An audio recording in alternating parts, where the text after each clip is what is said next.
ವಿಜಯಪುರ ಪಟ್ಟಣದ ಪುರಸಭಾ ಸದಸ್ಯರಾದ ಮೆಹಬೂಬ್ ಪಾಷಾ ಅವರ ಮಾಲೀಕತ್ವದ ಸಿಮೆಂಟ್ ಇಟ್ಟಿಗೆ ಫ್ಯಾಕ್ಟರಿಯಲ್ಲಿ ಉತ್ತಮವಾದ ಗುಣಮಟ್ಟದ ಸಿಮೆಂಟ್ ಇಟ್ಟಿಗೆಗಳನ್ನು ಉತ್ತಮ ಬೆಲೆಗೆ ನೀಡಲಾಗುತ್ತದೆ.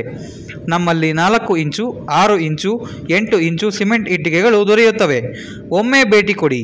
ಮೊಬೈಲ್ ಸಂಖ್ಯೆ 9888989256. ವಿಜಯಪುರ ವಿವಿಧೋದ್ದೇಶ ಪ್ರಾಥಮಿಕ ಗ್ರಾಮೀಣ ಕೃಷಿ ಸಹಕಾರಿ ಸಂಘದ 5 ವರ್ಷಗಳ ಆಡಳಿತ ಅವಧಿಗೆ ನಿರ್ದೇಶಕ ಸ್ಥಾನಗಳಿಗೆ ನಿಗದಿಯಾಗಿದ್ದ ಚುನಾವಣೆಯಲ್ಲಿ 12 ಮಂದಿ ಅವಿರೋಧವಾಗಿ ಆಯ್ಕೆಯಾಗಿದ್ದಾರೆ ಎಂದು ಚುನಾವಣಾ ಅಧಿಕಾರಿ ವಿ. ಶಿವಕುಮಾರ್ ಅವರು ಮಂಗಳವಾರ ಘೋಷಣೆ ಮಾಡಿದರು. ಪಟ್ಟಣದ ಪ್ರವಾಸಿ ಮಂದಿರದಲ್ಲಿ ಕಾಂಗ್ರೆಸ್, ಬಿಜೆಪಿ, ಜೆಡಿಎಸ್ ಮುಖಂಡರೆಲ್ಲರೂ ಸಭೆ ನಡೆಸಿ ಸಹಕಾರಿ ಸಂಘದ ಪಕ್ಷಕ್ಕೆ ಮಾನ್ಯತೆ ನೀಡದೆ ಎಲ್ಲ ಕ್ಷೇತ್ರಗಳಿಗೂ ಅವಿರೋಧವಾಗಿ ಆಯ್ಕೆ ಮಾಡಲು ತೀರ್ಮಾನಿಸಿದ್ದರಿಂದ ನಾಮಪತ್ರಗಳು ಸಲ್ಲಿಸಿದವರ ಪೈಕಿ 12 ಮಂದಿ ಹೊರತುಪಡಿಸಿ ಉಳಿದವರು ವಾಪಸ್ಸು ಪಡೆದುಕೊಂಡಿದ್ದರಿಂದ ಅವಿರೋಧವಾಗಿ ಆಯ್ಕೆಯಾಗಿದ್ದಾರೆ ಎಂದು ಘೋಷಣೆ ಮಾಡಿದರು. ಕೆಪಿಸಿಸಿ ಸದಸ್ಯ ಎ. ಚಿನ್ನಪ್ಪ ಮಾತನಾಡಿ, ಸಹಕಾರಿ ಸಂಘಗಳಲ್ಲಿ ರಾಜಕೀಯಕ್ಕೆ ಅವಕಾಶ ನೀಡದೆ ಸರ್ಕಾರದಿಂದ ಸಿಗುವಂತಹ ಸೌಲಭ್ಯಗಳನ್ನು ರೈತರಿಗೆ ತಲುಪಿಸಿ ಅವರನ್ನು ಆರ್ಥಿಕವಾಗಿ ಸಬಲರನ್ನಾಗಿ ಮಾಡುವ ಕಡೆಗೆ ನಾವೆಲ್ಲರೂ ಚಿಂತನೆ ನಡೆಸಬೇಕು.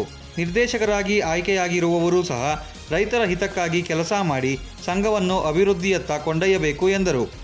ಇದೇ ಸಂದರ್ಭದಲ್ಲಿ ಸಂಘದ ಮುಖ್ಯ ಕಾರ್ಯನಿರ್ವಾಹಕ ಅಧಿಕಾರಿ ಶ್ಯಾಮ್ ಸುಂದರ್, ಬಿಜೆಪಿ ಮುಖಂಡ ಬಿ. ಚೇತನ್ಗೌಡ, ನಾರಾಯಣಸ್ವಾಮಿ, ಗೊಡ್ಲುಮುದ್ದೇನಹಳ್ಳಿ ಗ್ರಾಮ ಪಂಚಾಯಿತಿ ಅಧ್ಯಕ್ಷ ಮುರಳೀಧರ್, ಮಾಜಿ ಅಧ್ಯಕ್ಷ ಎಂ. ಜಗದೀಶ್, ಕಾಂಗ್ರೆಸ್ ಹೋಬಳಿ ಅಧ್ಯಕ್ಷ ವೀರೇಗೌಡ, ಮುಖಂಡರಾದ ಹೊಸಹಳ್ಳಿ ಮುನೇಗೌಡ, ಪುರ ಕೃಷ್ಣಪ್ಪ, ವಿರೂಪಾಕ್ಷಪ್ಪ, ಕೊಮ್ಮಸಂದ್ರ ಗ್ರಾಮ ಪಂಚಾಯಿತಿ ಸದಸ್ಯ Suresh, Seenappa, R. Muniraju, M. Veeranna, Sonnegowda, S. Shivanand ಮುಂತಾದವರು ಹಾಜರಿದ್ದರು.